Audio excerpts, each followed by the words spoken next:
Okay, sorry, I'll start again. So what we're going to be covering today is enrollments and re-enrollments, end of year reporting. So some reports that you might want to have a look at to prepare for next year, some staff reflections, developmental summaries, as well as the transition to school reports.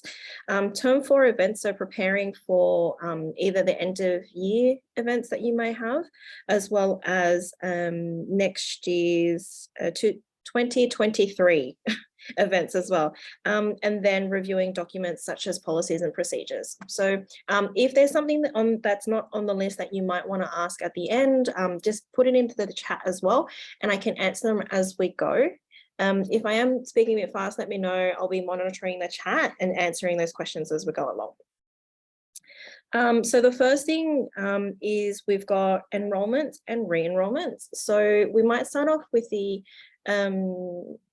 enrollment forms first. And if your centre doesn't have the online enrollment forms, you can have a quick look at what it looks like on our end. So where you can locate your enrollment forms, if you already have it, is if you go to Children Enrollment Forms. And where this takes you is where you'll be able to see all the enrollment forms that have been submitted. So for any of the centres, your enrollment form link is up the top here. You can click on it to have a look at what it looks like, and then depending if you have different centres as well, you might have 3 or 4 or 5 or however many centres that you have. So then the family completing this can click on it and you can view what the enrolment form looks like. So once the parent completes it, where that will go is into this section here, into the pending. So if you're looking at your new year enrollments and when to enroll them, what you can do is start editing these and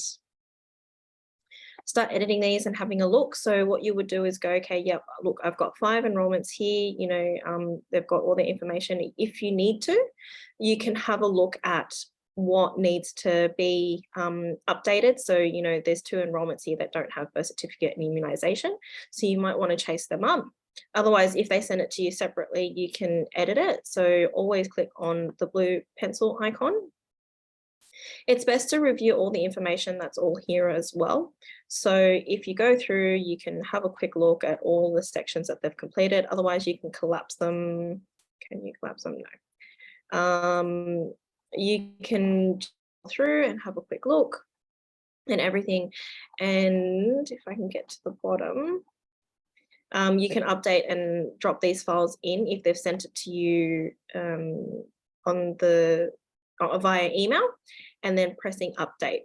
So the new thing that we've just released this week was that families can add their direct debit details or their credit card details, and that will also link to the family account. All you need to do is just put the family account name and then press create child, parent, and family account. If there are siblings, it will note that if you make sure that it matches exactly as the family account, it will match it in the back end and link it for you as well. So once that is done, let me see if I can get to the top. So this is for Louise. So if we go, I've already created the account and the child. So you'll see that there's over here is just the profile that it's linked to in numbers. So if we search here, she's starting soon actually. So we've got to filter our starting soon list, and you'll see that Louise is sitting here ready for you to go starting January. And that's generally the process on how you would enroll new children into your into the new year. And if anything changes, you can go in and update it accordingly. So let's say if they're not planning to start on 2nd of Jan anymore and they want to start a week later, you can update that depending on what your positions and the family circumstances and things like that.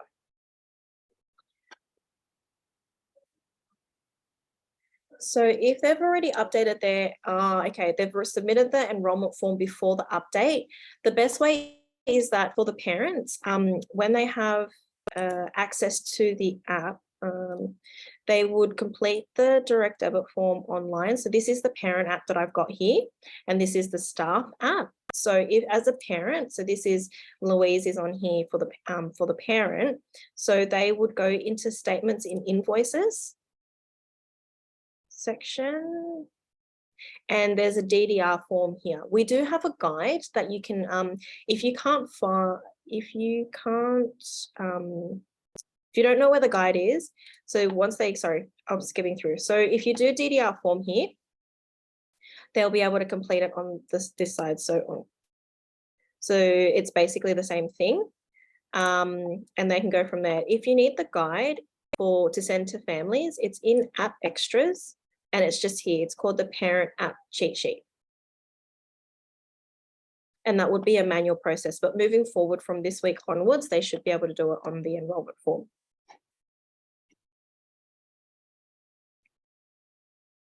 And then so when we're talking about it adding in, well, this one doesn't have it, but it will populate either the bank account details or the credit card there. So it'll be ready for them for when they start in the new year.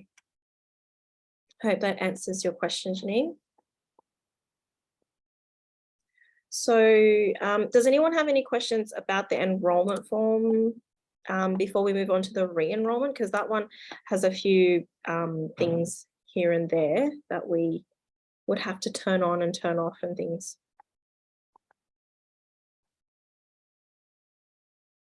So I'm going to continue with this family, actually, the Belcher family. I'll just add these guys in. So let's just say, can we change the option for frequency of payment, example, termly? So as a centre, everybody can update their own billing structures. So you would just do that here. So next billing date, period starting, number of weeks. If you wanted more detailed information in terms of setting up accounts and things like that, we do a different webinar. And that is on, I believe, on Tuesdays and Fridays. So definitely join that webinar. So how do new families have access to their enrollment form if we have not sent them the invite? So for the enrollment form, you don't need access to the app. What you would do is, if you've got the online enrollment form already, you access the enrollment form via this link here. And when you click on it, you can actually just copy and paste this actual link, or don't even click on it. You can just copy and paste this link and send it to them, and then they'll get that enrollment form to complete. It's the app where you're completing the direct debit details that they need access to the app. But that's what the question was, is that the enrollment form now, which has been updated, allows families to, if I can find it, allow families to put their direct debit details straight on. So, yeah. So if we're looking at re-enrollments now, so yeah, that's a new family enrolling. If we're looking at families that are already attending and you would like them to continue on with their re-enrollments, their enrollment next year, whether it's adding days, decreasing days, keeping the same days.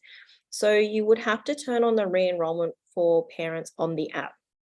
So if this wasn't turned on, and you're going to turn it on, you need to make sure that the families either log out or log back in again, or just refresh. So that on their app on the left-hand side menu, let me just collapse these. On the side menu, it's called the 2023 re-enrollment.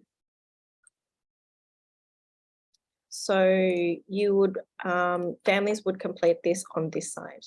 Janine, to answer your question, yes, you can. You will just have to contact the support team to make it so that the direct debit is a compulsory field, and our developers can change it on the back end for you. So when we're looking at the re-enrollment form for the parents completing it, so they can then choose their child. So, sorry, what happened there? I think this is an old app because usually I think this one just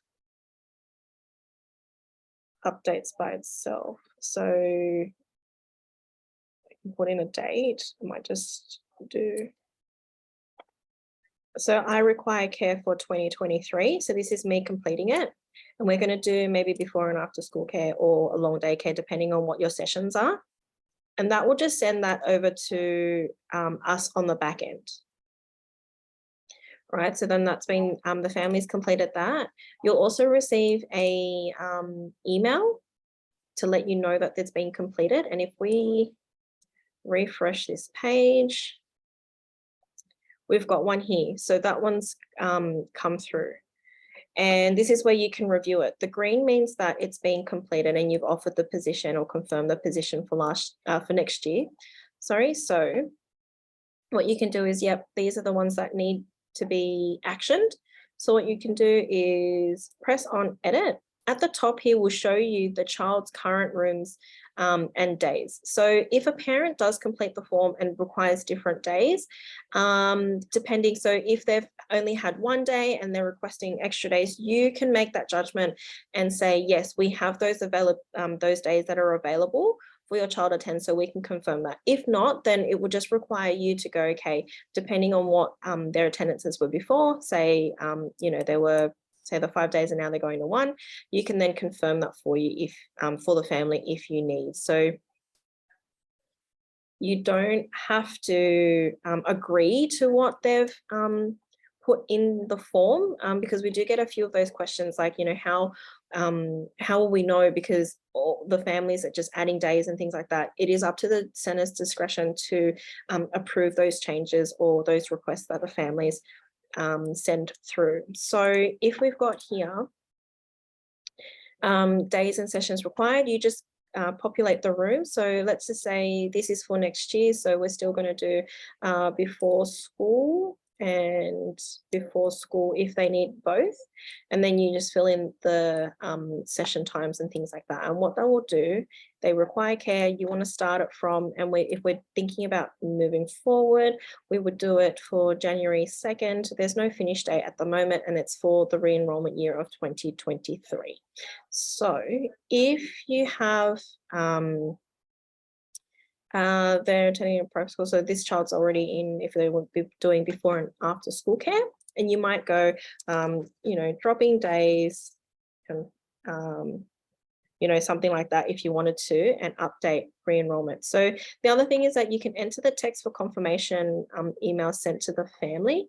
So if you leave it empty, it'll just say, you know, the centre has confirmed your position for next year. Whereas this one, it's like noted that you, sorry, can't type, have drop days for Tina next year. And what that will do is that message will appear on the other end so that the family knows that you've seen those changes, things like that. And then once you click confirm re-enrollment and then click to send confirmation email to parent, this is a fake parent, so I'm not going to click that, but it'll send the email to the parent as well. And once we confirm, it says here that it's been updated, permanent days and all that have finished, have been finalized. So when we come here, you'll notice that it's green now.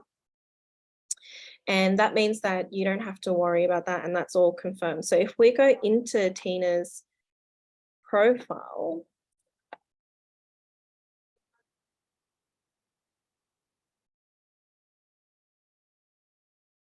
you'll notice, see here, how that now has been put in to the booking enrollment history. So it's saying via re-enrollment confirmation. One thing to note about the re-enrollment is that if you go in again and the parent's gone, oh, you know, instead of the 1 day, I want to include it for 2 days. Can you edit that for me? Don't go back into here and update it again, because what happens is if you put in required and then you confirm re-enrollment is activated, please select option. So I'm going to select the fee and confirm I don't think it works now, but I wouldn't suggest doing it there, only because it will populate another booking. So if you've already confirmed the re-enrollment and you want to update it, it's best to do it from the booking pattern. So you would do that in update room and permanent days, and you can just press that to update and then add the extra days if you need to. So we're going to just add that and update it for next year. Second session cannot be the same as first session. So after school care.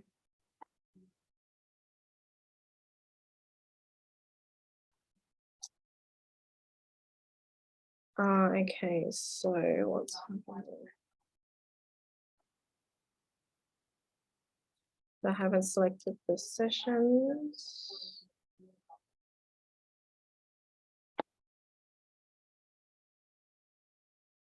Okay, so now that's updated for next year, and I forgot to update the Tuesday, so that's okay. But you would do that. You would do that here. Does anyone have any questions in regards to the re-enrollment process? There's a few other things here that I will have. So for your re-enrollments, you can actually see children who have re-enrolled as well.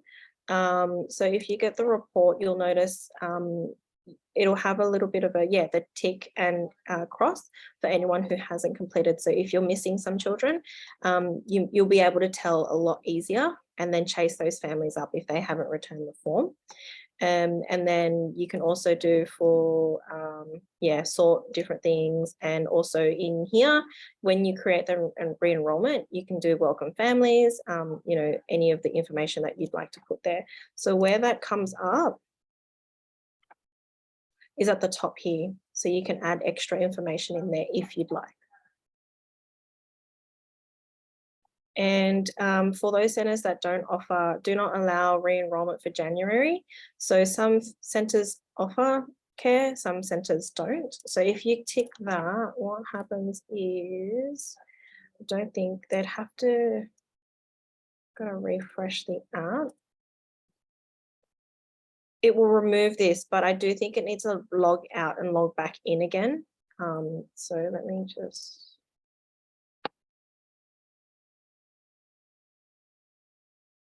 So it's best that you turn that on before, tick that before you turn it on for families to re-enroll. See, and then it gets rid of it. So it does require logging out. So it just says, I require care for 2023. I do not require care. So it takes out that January question as well.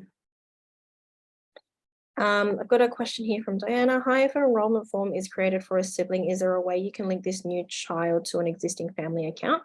Yes, so the system will know, will be able to link it. Otherwise, what you can do is, if we look at enrollment forms here,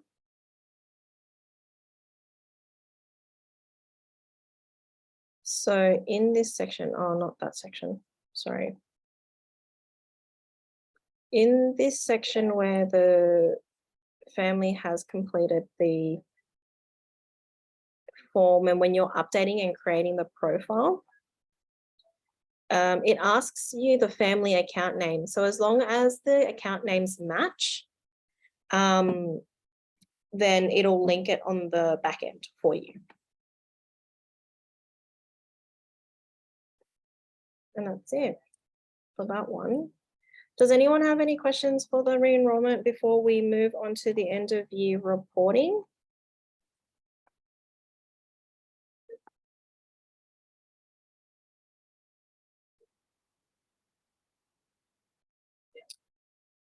All right, so for end of year reports, there's a few that I've got here to show you. So I'm not sure if everyone uses this, but you've got your utilization report.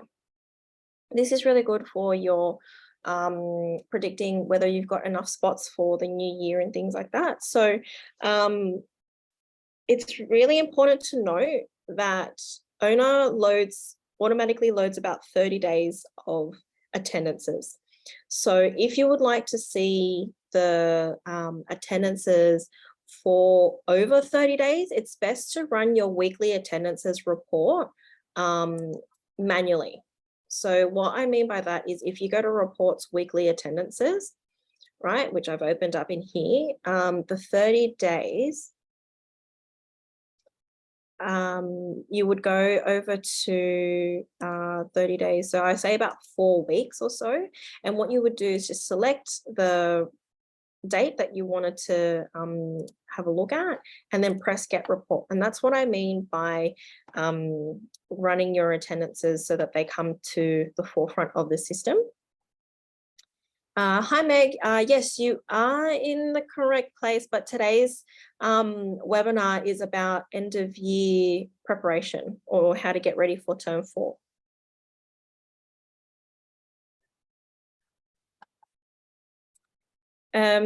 So that will bring all your attendances to the forefront of this system so that when you run your utilization report, it'll be accurate. So any changes that you do make, especially for end of year, what you can do is go to, if we're looking at December, you want to see how many children are leaving.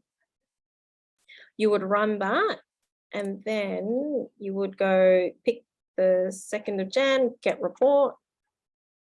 And so when we go to the utilization report and we're running for those 2 weeks, let's say,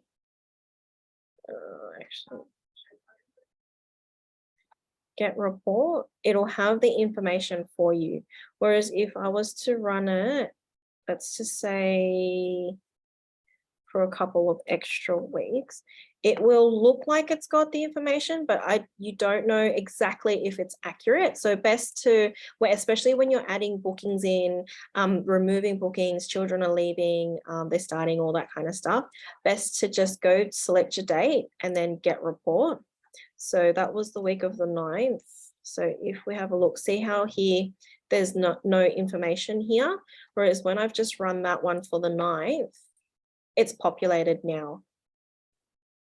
So that's what I always recommend. So before running your utilization report, and if you're looking at a date period more than 30 days, definitely run your weekly attendances. So that's your utilization report.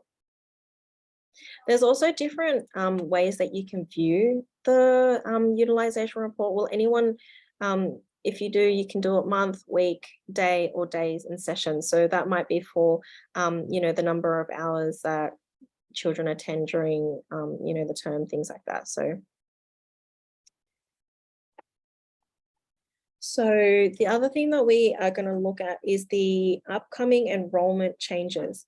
So we've got this report here.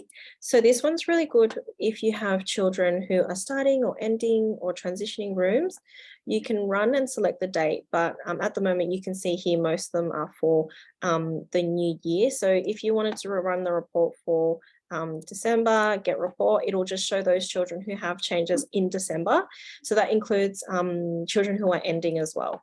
So you can see here that we don't have anything, whereas if we were to go to January 2nd, we would have the children who have those changes for January 2nd to come through. So yeah.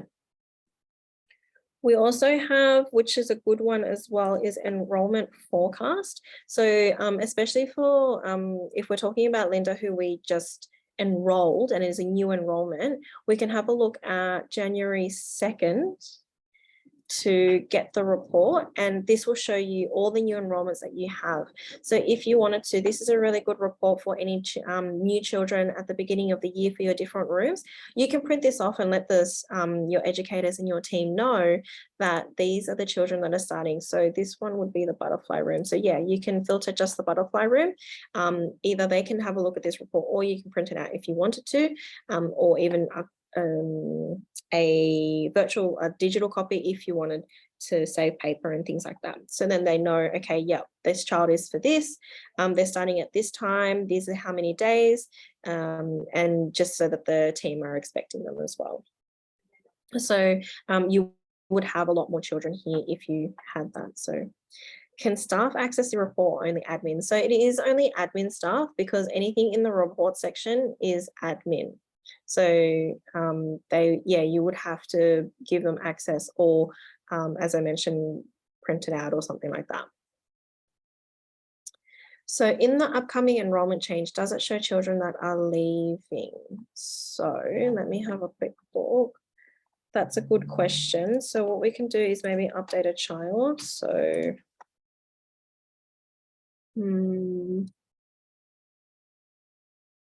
so for what we can do is update this booking pattern, and we can put a finish date. Actually, if we put a finish date here, so what's the date? 6th. So we'll do the 30th of October.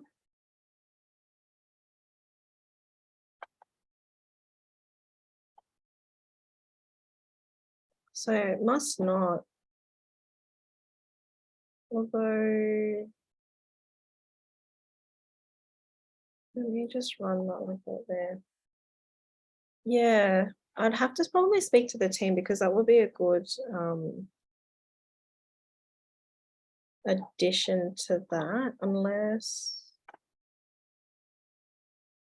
we do it this way.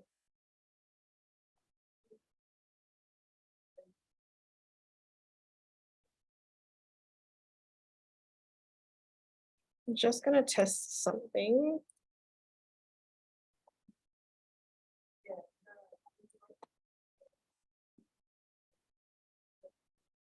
All right, so I've just put it into, actually, to start,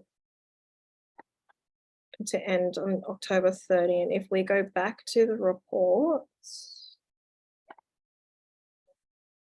yeah, so we've got it. Yeah, it only shows you the attendances. So if they're dropped from a certain day or they're going up, increasing days and things like that. So you can see that that's the full-time pattern, and then that's the part-time pattern. But it doesn't tell you when the children end. So I think there is, I've got a couple of questions here, so I'll just read that out. So for the enrollment forms, it should be able to, so if we go into, so it says, what about enrollment forms? Can staff access those? So in the children's section, the staff should be able to access that, although I think, I don't know who has an enrollment form that we can have a look at.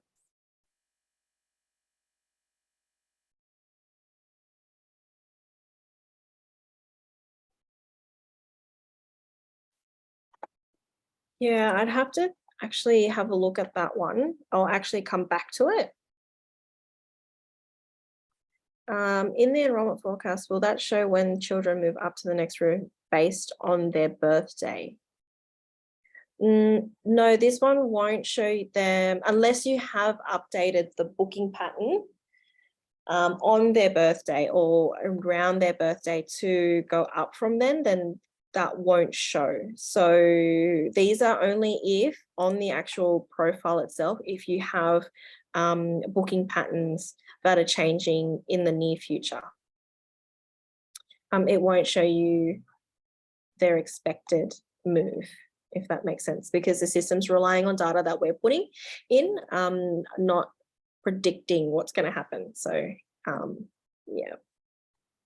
I'll just note down the enrollment forms for staff access, and I'll revisit that at the end.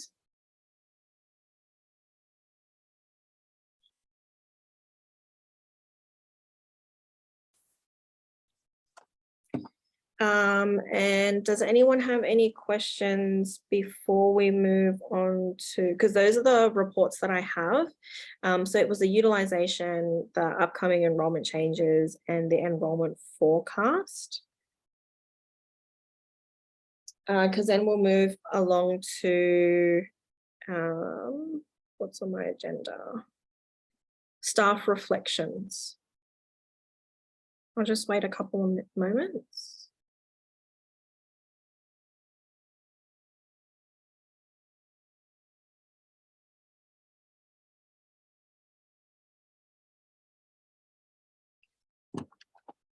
Okay, so if we're looking at staff reflections,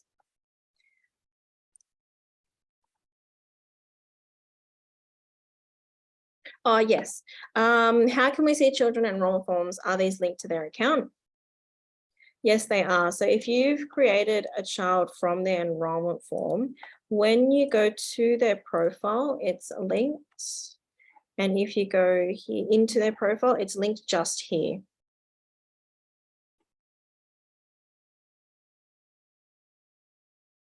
So you'll be able to see it here. And then when you click on it, it'll take you to the enrollment form.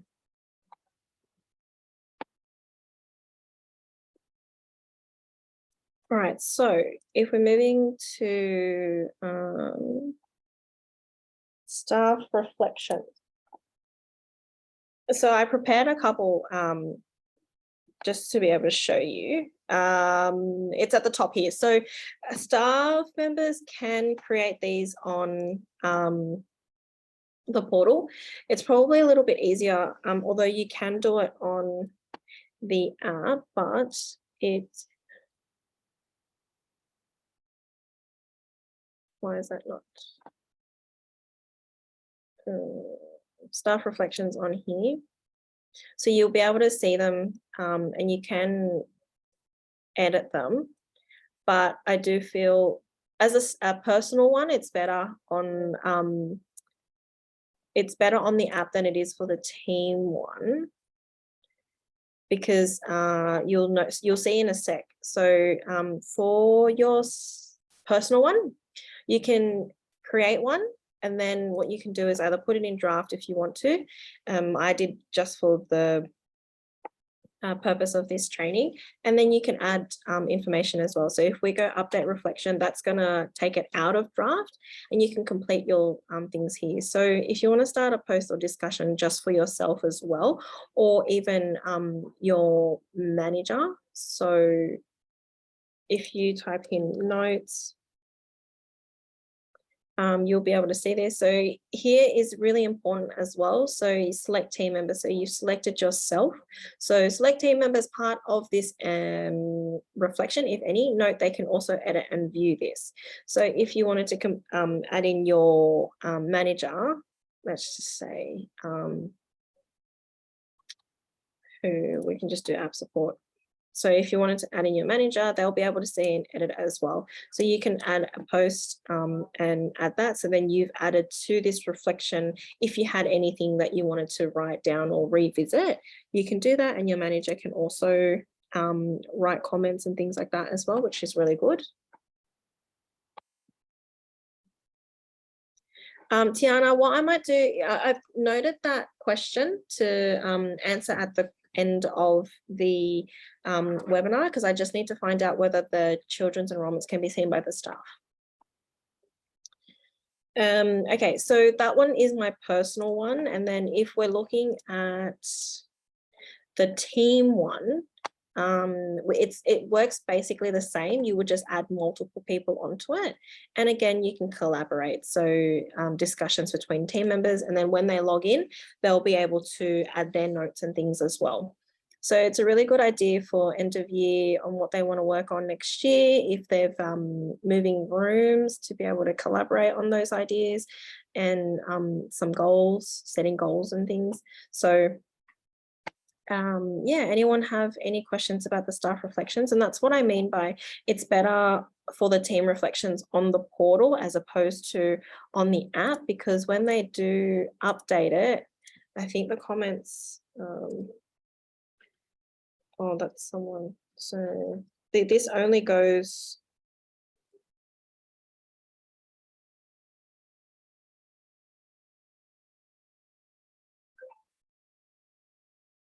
this only goes into the additional comments section. It doesn't come up as like a comment or a discussion.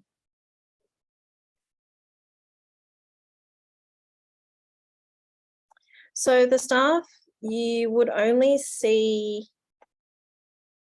all staff, the question, are all staff able to see the reflections or just those tags tagged? So it should be, if we're having a quick look here, that is a good question. If I tag somebody else in this,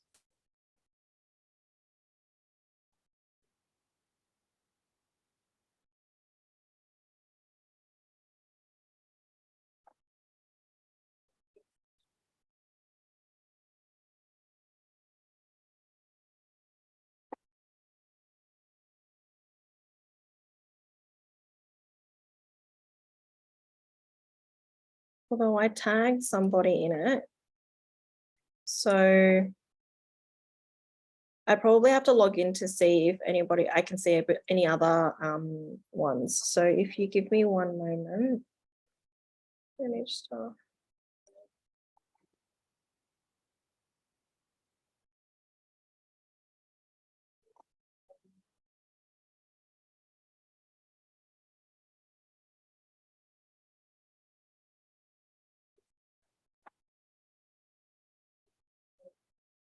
So we're just going to do a bit of testing here.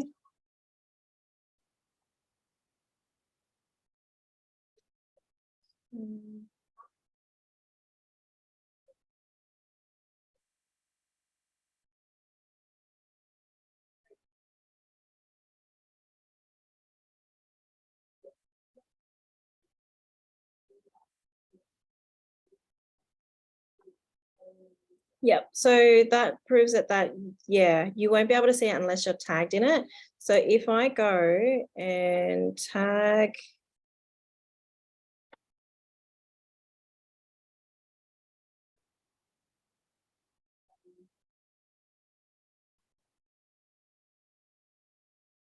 if I go in and update reflection, my team member, where did my window go? So get staff reflections, they'll be able to see it now. And then, yeah, as we go in, this person can now go discussion. Sorry, I'm using so many windows. It's just I can't log into two profiles on the same window. So if I go, then this should be the same one. And then, yeah, so discussion, adding notes, post, and you'll be able to see that. So, and then it'll just continue along as well. So as a team reflections, the educator should be inputting in the discussion section. Yes, so that it timestamps, it has the person's name, and it looks a little bit better in terms of the organization of the comments and things like that. And that's it. So any final questions about staff reflections before we move on to developmental summaries and transition to school reports? Can this be done on the app? Yes, you can do it on the app, but I mentioned that the team ones are probably better, like group reflections are better on the portal as opposed to on the app, because when we're looking at the team one, it doesn't have that section to add the comments. So it only has the reflection and commenting from app, and that commenting, that one, me writing that, appears in this section here. So additional notes and comments, it doesn't come up as the discussion down here. Hope that answers your question, Kayla. Okay, so for developmental summaries, we do have one here, and it's the standard one that we built out.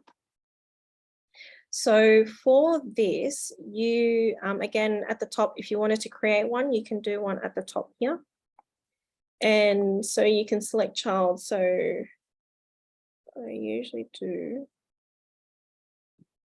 who can I pick if we go, that other child that I was using. So Jean, he's in after school care. Select summary, so you can do quarterly, half year, end of year. So at this time of the year it would be end.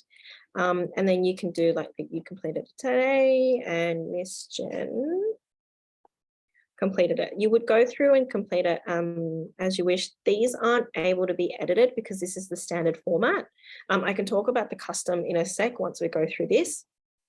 You would add all your notes. So if you wanted to,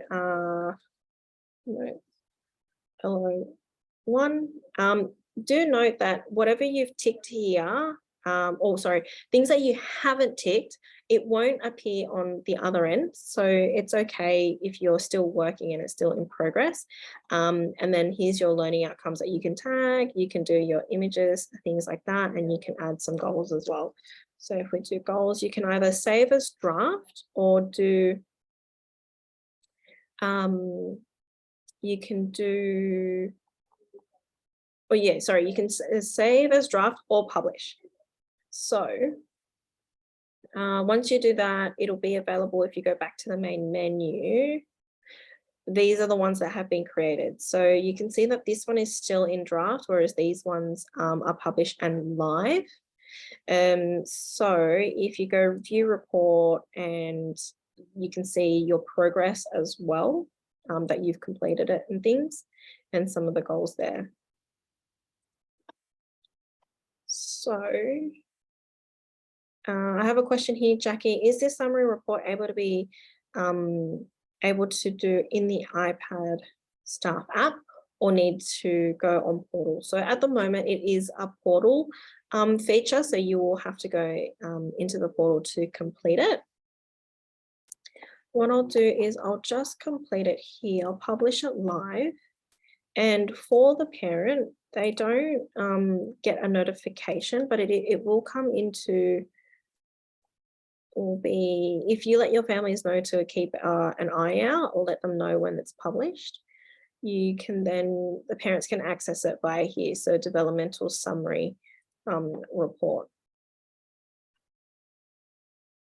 And then they can view it here. At the moment, where do you tag the goals to be included in the summary? So at the moment, the developmental summary is a standalone feature or summary document. So whatever you complete in here, it's not, you can't really tag. Oh, actually, no, here. Sorry, that was updated. So child's goals achieved. So this child doesn't have any goals. So what we can do is add goals in there. Sorry about that, Monica. So if I go in here and we go to Jean, I'm going to select a goal. I'm just going to make one up, just so for the purpose of this. So starting date, end date.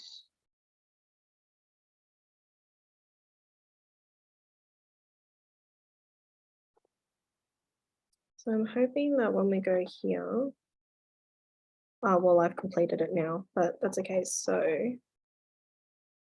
see how once you've created that goal, it's now there. So you can select it in there if you'd like to and update, and that will link the goal for you. So if we're having a quick look, I've got to refresh this. And again, remember, this is the parent app.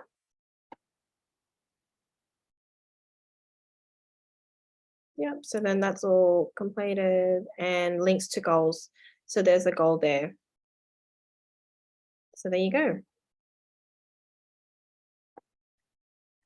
If you feel like these boxes and these things are not relevant, or you'd like to add more questions or word things a little bit differently, you can try and create a learning document that is a developmental summary, and we have had centers who have done that.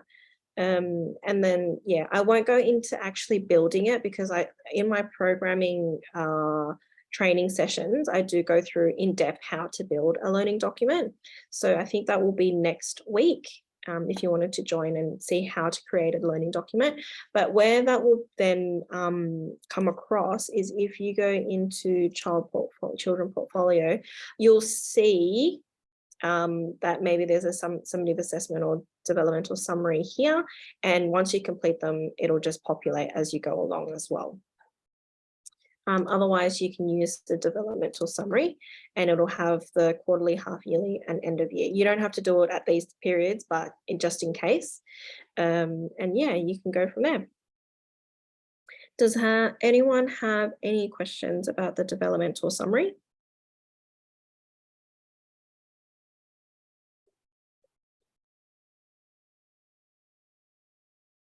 Before we move on to the school transitioning report or transition to school reports. So the same concept would apply to the school transition reports as well.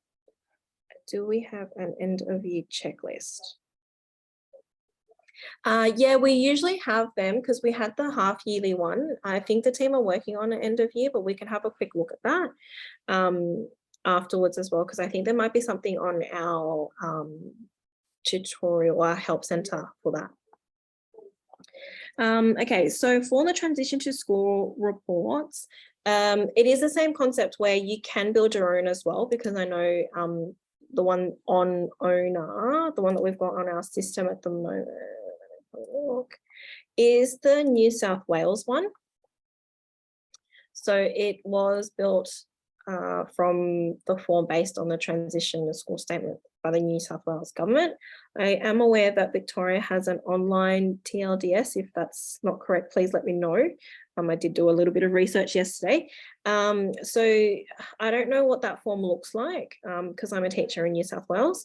So, and also Queensland has an online one, as well as a Queensland Kindergarten Transition Statement.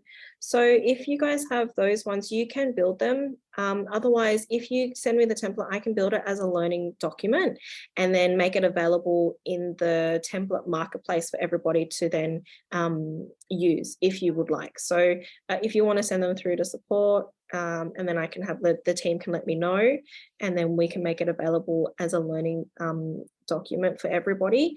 But as far as I know, Victoria and Queensland, it's an online portal. I'm not too sure about the other states. But if you wanted to use the one on OWNA, it's basic as well. So, so it's moved over to online as well. So yeah, you might not use this anymore. Yeah, that's basically, it's pretty straightforward. It's to do with the template. So it's exactly what it would look like. And that I think is available for the families. Let me just quickly have a quick look. I think this one you would have to download perhaps.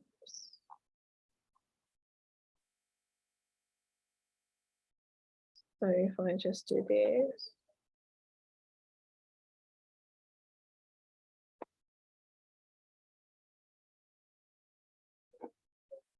Yeah, so it's here and you can view and print it. So yeah, you should download and upload as PDF, as last year many families had trouble accessing and they had to sign into the website version. Yeah, that's correct. So now I remember bringing back last year, seems like such a long time ago. But yeah, so you would view and print the report and you can upload it for them. But as Janine's mentioned, it's New South Wales online, Victoria's also online, Queensland's online. So it looks like everything's just online. Otherwise, if you really wanted to, yeah, again, you could build your own in learning documents and go from there. Any questions about either, again, developmental summaries or transition to school reports? Because what we're gonna, there's 2 topics left, which is term 4 events and reviewing documents. I know we're going, might not have enough time, but maybe just go over a little bit. Just wait a sec.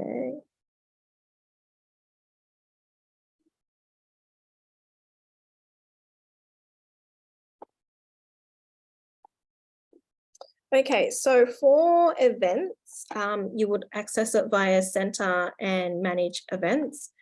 There's a lot here. So they're 2022.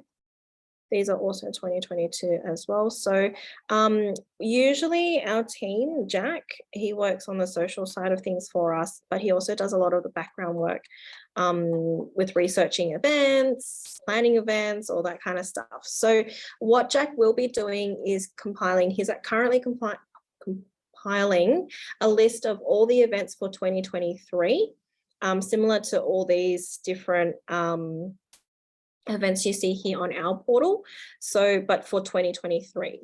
And what we can do is if you email, I think that's coming out in, he said at the end of October to early November, he'll have that list. He's just waiting for all the confirmation of all the dates for the different events. And then that will be available as a spreadsheet. We'll send that off to you if you ask for it. and you can edit the ones that you don't want and then return it back to and send it back to the support team, and we'll upload the events for you for the year. And then from there, you can then edit it. So as an example, it's sent in a spreadsheet, we upload it, and then you can edit some of the information on here if you want to have like a description, you know, do tickets or something like that, want RSVPs if it's a more formal or an event that you need numbers and things. So yeah, that's how you would plan for next year's events. The other thing that I would mention is if you have a, like as an example, this is New Year's Eve, oh, you're not closed for that one. So if we do public holidays, so if you go edit and the center is closed during this period or event, if you tick this, it means that the app doesn't send any checklist notifications, publish menus to timeline. So basically the center is shut down. So if you do this for a longer period of time, just be careful, because if you extend the wrong day, the checklist and things like that won't appear and you'll have to manually push it to the app. So that's one thing that I would advise that you guys remember when you do your events and things like that. The other thing is that if you want the RSVP required, this will show on RSVP feature on the app. So as an example, if we're looking at New Year's Eve and you want a New Year's Eve party, so party cost, so $0 unless you want to charge.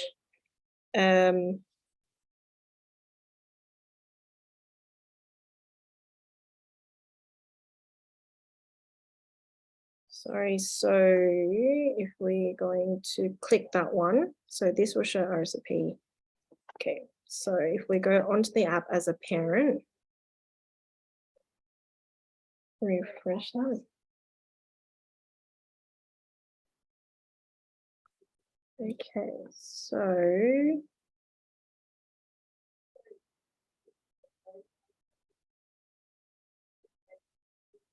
oh, actually, sorry, where am I going? Yeah, here we go.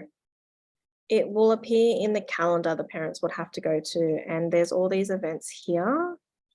Let's just see if we go all the way. Oh. So you'll be able, the parent will be able to RSVP. So if I scroll going, how many people attending? We can go 3. Okay, and then that will update. And then if we're having a look at the event on our side, you'll see that Linda's RSVP'd for herself and 2 others. And you say, thanks for RSVPing. And then you can send an email if you wanted to. They don't, you can actually send a notification. So I think, is there a push notification? I thought there was. This one's for first thing in the morning to everyone about this event, but you can't, no, they wouldn't have gotten that because I did that and this was logged into the app. So they don't get that notification. You will just maybe put up a post and say, look, you know, we've finalized our date for what and so event. Please log in and RSVP via the calendar or something like that. Or you can send a push notification as well. So if you go to notification SMS, you can go RSVP to New Year's Eve party type thing, and then just send it to everybody. And then, yeah, so that pushes it out. I think you'll have to, if you've selected this, so one thing is that you have to turn on the RSVP on the app configuration as well. So not only do you have to select RSVP, you will also have to go to app add-ons, and I think, let me just RSVP on events. So if you're a premium service, you already have this. So it's already, what it means is already purchased, is that it's already included in your plan or your subscription. So to configure it, you just need to make sure that this is on, because if it is off, even if you do turn it on the events side, the parents won't have the option to RSVP. So if they click on here and you turn it on the app, the event itself, it's not gonna come up here for them. So make sure that you have to turn this on first. And Tiana, yes, I'll mention that to the team and add it to the features list and see what we can do there. Yep, so make sure that you do turn it on in that app add-ons section so that it's available when you update it on the event itself. And then, yeah, and then once you've got RSVPs, you can view it and it'll take you to the event page and show you who's attending, maybe attending and not attending. Any questions about the events? If you don't want to wait for our events calendar for 2023 and you're already working on your own one, again, what you can do is maybe ask for the template, for the events template, complete it, send it to support, and we'll upload it all so that you don't have to put them in individually. Okay, yep, Kayla, I'll note that down.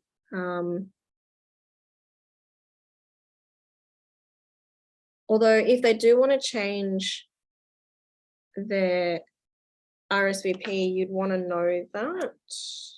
So let's just see if we can test it here and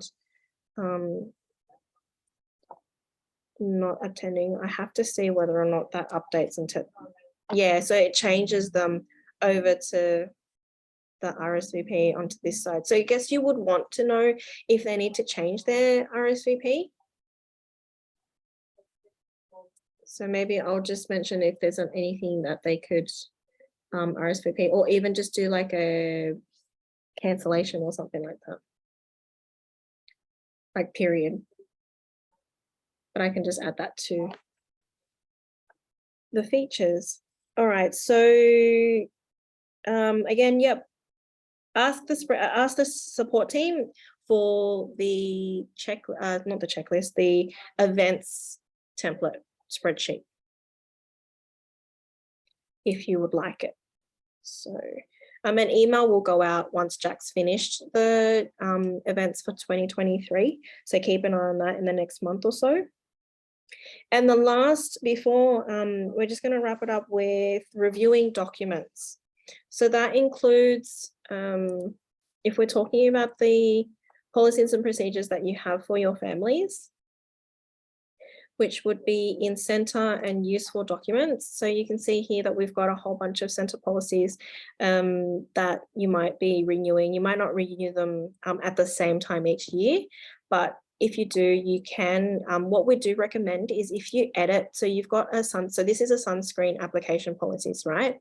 And you've gone in and you've edited it. What I would recommend is archive this document. So the previous version is still there, but what you would do is update the document and then create a new one if you wanted to, so that you have a record of the different versions you had, and then keep track of it. Otherwise, you know, you could lose it and things.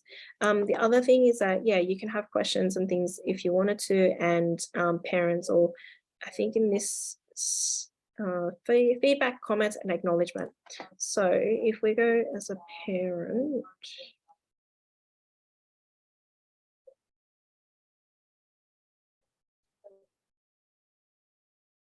documents and policies. So depending on what we've got here, let me see what this has been. Folder name, policies and procedures. Oh, here we go.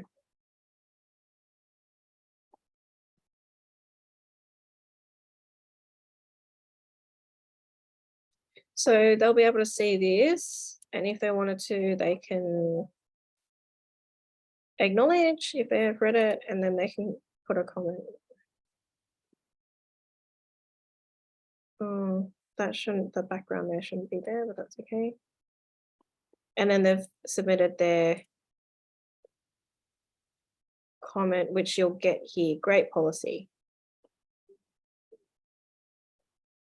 Oh yeah, Janine, that's a good one. It would be great if we could tick that box, but also tick archive attachment and replace so that we don't have to recreate the whole link.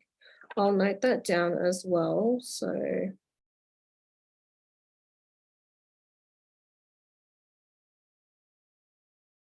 archive and replace.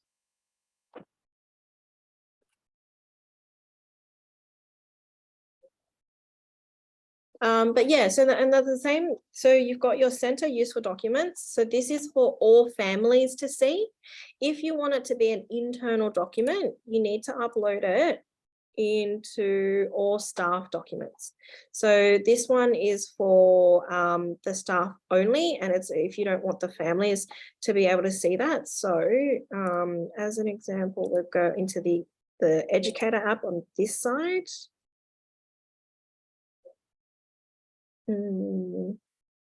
Staff documents, and they'll be able to see these ones. So as an example, if it was I don't have a document, but there you go. And then they can either acknowledge and give a comment, and they can, and then it works the same as the policies as well. So if they've done that, so it was a failed payment report. So edit, and then yeah, so there's a comment that's been added, acknowledged, things like that as well. And they can go on the portal. So if they're getting some time off to time off the floor to update and read up on all the policies that have been updated, they can either do read acknowledgement and do it on the portal as well if they wanted to.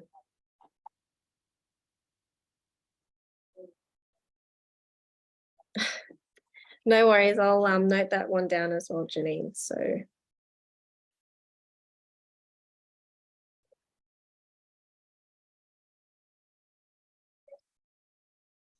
feel free to email these through as well, through to the team so that they can add it and add it to the features list, because we have an internal list, and add any of the feature requests into a list on the back end. So yeah, if you do think of anything, just email them across, and the development team do review it every now and then to add new features. Any questions about the center documents or the staff documents? Because the last thing that I'll go through is the training register. So when you're updating all your documents and your certificates, if you need to, for the end of the year for your team.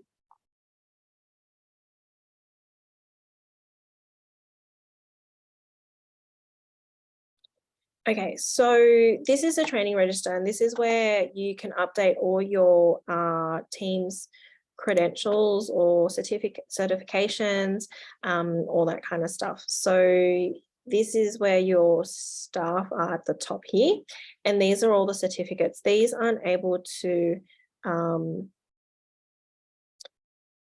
yeah, you can update them. So these ones will appear as a new one. I think that one's a new one as opposed to these ones, which are the mandatory ones. So because it's the staff schedule. So the staff schedule is the one that has the mandatory documents and things, whereas if you want to have a look at the training register, you can add other certificates that you have the educators completing and things. So how to add that is you can go at the top here. So you would add the any staff. So if we go, I don't think I have any under my profile. Oh, I have a couple. So you would add it in as a different one. So certificate. So then you can just then group it with either training, qualification, employment. So if we do that as a certificate, so training certificate type, courses, if any. So if you don't see it down on the list here, where you need to go is if I go back to training register, you would create them here. So it's a training.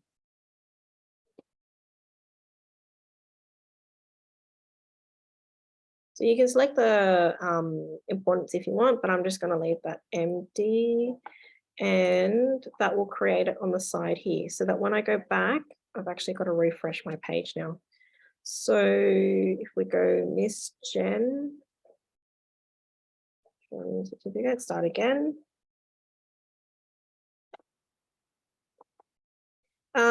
You can enter the date that it was completed. So let's just say I completed it today, expiry date expires in a year. You can do that as well. Maybe 23 October. Notes and comments. So you can add your notes if you wanted to, and then attach it and then add document training. So if we go back to, it's just refreshing there.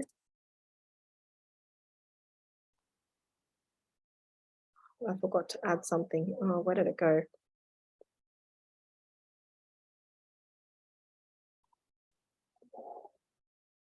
So sorry guys, I need to go to my documents. I've got my note completed. So that should hopefully populate now. Oh yeah, no, it was already there. So if you wanted to add it there, see that's Jen, and it's completed the training certificate. So there you go. And then you can complete it. So then you'll be able to see who has it, who hasn't got it, all that kind of stuff. So yeah, any questions about the training register? It is I've gone a bit over time, so apologies for that. I'll just wait a few minutes. I do have the answer though, I think, to the enrollment form. So there was a question earlier whether staff can access and things. So I actually had a staff account open, did I? All right, maybe I'll just test that. If anyone doesn't have any questions, then I think we'll end it there, but I might just answer that one question about staff access from enrollment forms. So I'm just going to log into a staff account now and have a quick look at that.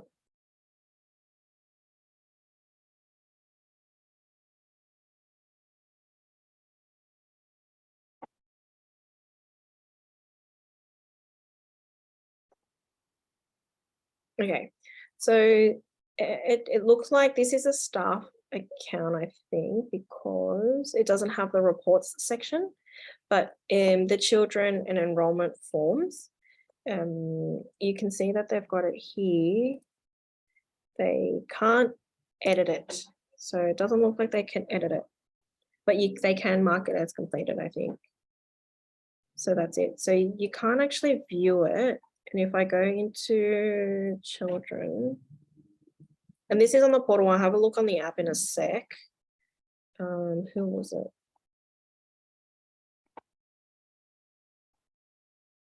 Yeah, so they can't go into the children's profiles or anything like that, so they won't be able to access that information.